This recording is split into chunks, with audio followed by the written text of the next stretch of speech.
Gipagawas ni Cebu Governor Pamela Baricuatro ang kamanduan aron sa pagdaginot sa krudo. Kini ang gitutukan ni Alan Domingo. Sa gilawatan nga Executive Order number 15 sa gobernador, gimanduan niya ang mga buhatan sa Kapitolyo sa paghimo og mga lakang aron makadaginot sa fuel supply. Kung dili kinahanglan, limitahan una ang travel. Pasumitihon usab ang matagduma sa mga opisina ug plano kung unsay gamitan sa ilahang mga travel.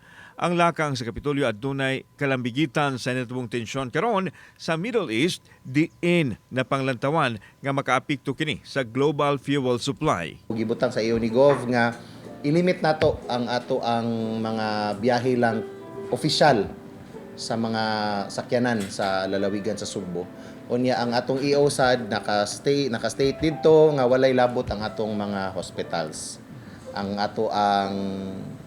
disaster kay di man nato maunsa ni matagna unya nga niining mga panahona na ay moabot nga mga kalamidad.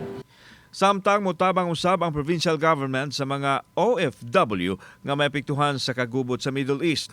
Nakig-alayon sila sa OWA alang sa mga Sugboanong ma-repatriate aron mahatagan sila og ayuda samtang nagpaabot nga makabalik og trabaho. Ang ayuda gikan sa Kapitolyo lahi sa 20,000 pesos nga financial assistance gikan sa OWA.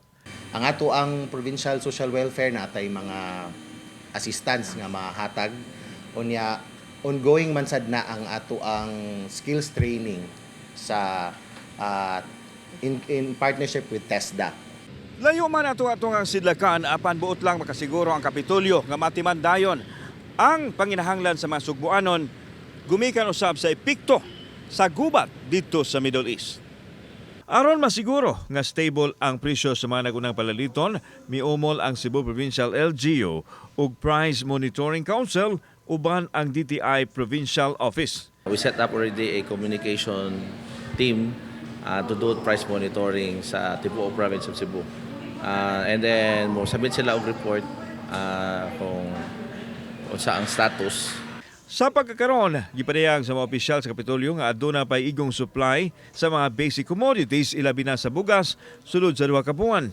Nanginaot sila nga mahumana ang tensyon sa Middle East aron dili makaapekto sa panginabuhi sa mga Sugboanon.